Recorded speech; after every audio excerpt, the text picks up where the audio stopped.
ಯಾವೆಲ್ಲ ಒಂದು ಯೋಜನೆ ಸದುಪಯೋಗ ಪಡ್ಕೋಬೇಕಾಯ್ತು ಅಂದರೆ ಯಾವೆಲ್ಲ ಮಾರ್ಗದಂಡಗಳಿರ್ತವೆ ಅನ್ನೋಂಥದ್ದು ಹೇಳಿಕೊಟ್ಟಿದ್ದಾರೆ. ಅದನ್ನು ಹೊರತುಪಡಿಸಿ ನಾನು ಕೆಲವೊಂದಿಷ್ಟು ಮಾಹಿತಿ ಇರ್ತಕ್ಕಂಥ ಮಾಹಿತಿಗಳನ್ನು ಹಂಚ್ಕೊಳ್ತೀನಿ. ಅದನ್ನು ಹೇಳಿದ ನಂತರ ನಿಮ್ಗೆ ಏನಾದರೂ ಡೌಟ್ಸ್ ಇತ್ತಂದ್ರೆ ಸರ್ ನಾವು ಇಡ್ತೀವಿ, ಅದನ್ನು ಡೌಟ್ಸ್ ಕೇಳಿದ್ರೆ ಕ್ಲಿಯರಾಗಿ ಹೇಳ್ಕೊಡ್ತೀನಿ. BPL ಕಾರ್ಡ್ ಅಂತ ಹೇಳ್ತಾ ಇದೀವಲ್ಲ, ರೇಷನ್ ಕಾರ್ಡ್ ಅಕ್ಕಿ ಗೋಧಿ ತಗೊಳ್ತಾ ಇದೀವಲ್ಲ, ಅದಕ್ಕೆ BPL ಕಾರ್ಡ್ ಅಂತ ಹೇಳ್ತಾ ಇದ್ದೀವಿ. ಹೌದಾ? ಎಲ್ಲರ ಹತ್ರನೂ BPL ಕಾರ್ಡ್ ಇದ್ದೇ ಇರುತ್ತೆ. BPL ಕಾರ್ಡ್ ಇಲ್ಲ ಅಂತಂದರೆ APL ಕಾರ್ಡ್ ಇದ್ದೇ ಇರುತ್ತೆ. BPL ಕಾರ್ಡ್ನವರಿಗೆ ಸರ್ ಹೇಳಿದರು, ಅದಕ್ಕೆ 5 ಲಕ್ಷ ತನಕ ಕೂಡ ಆಯುಷ್ಮಾನ್ ಭಾರತ್ ಆರೋಗ್ಯ ಕರ್ನಾಟಕ ಯೋಜನೆ ಅಡಿಯಲ್ಲಿ ಪ್ರತಿಯೊಬ್ಬರಿಗೂ ಕೂಡ ಪ್ರತಿಯೊಂದು ವರ್ಷದಲ್ಲಿಗೂ ಕೂಡ 5 ಲಕ್ಷ ತನಕ ಕೂಡ ಉಚಿತವಾಗಿ ಟ್ರೀಟ್ಮೆಂಟನ್ನು ಪಡ್ಕೊಳ್ಬೋದು.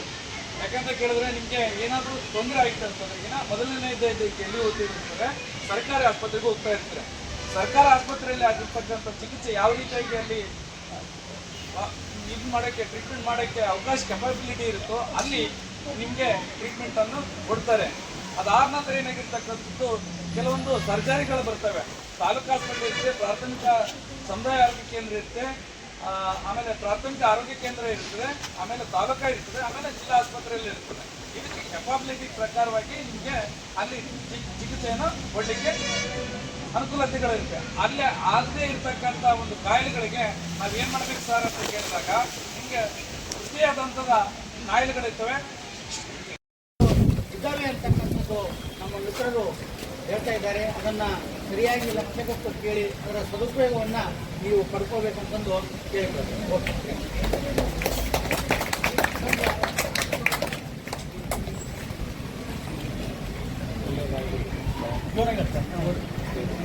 ಮೊದಲನೇದಾಗಿ ಯರಮರ ಸರ್ಕಾರಿ ಪ್ರೌಢಶಾಲೆಯಲ್ಲಿ IEC ಅಂದರೆ ನಮ್ಮ ಯೋಜನೆಗಳ ಕುರಿತು ಮಾಹಿತಿ ನೀಡುವುದಕ್ಕೆ ಮಾಡಿಕೊಟ್ಟಂಥ ಶಾಲೆಯ ಮುಖ್ಯೋಪಾಧ್ಯಾಯರಿಗೆ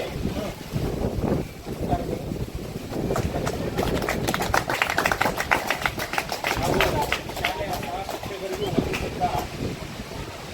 ಇವತ್ತಿನ ನಮ್ಮ ವೇದಿಕೆ ಮೇಲೆ ಆಸೀನರಾಗಿರ್ತಕ್ಕಂಥ ನಮ್ಮ ಶಾಲೆಯ ಮುಖ್ಯಗುರುಗಳವರಿಗೆ ಹೃದಯಪೂರ್ವಕವಾಗಿ ಸ್ವಾಗತವನ್ನು ಕೊಡ್ತಾರೆ. ಅದೇ ರೀತಿಯಾಗಿ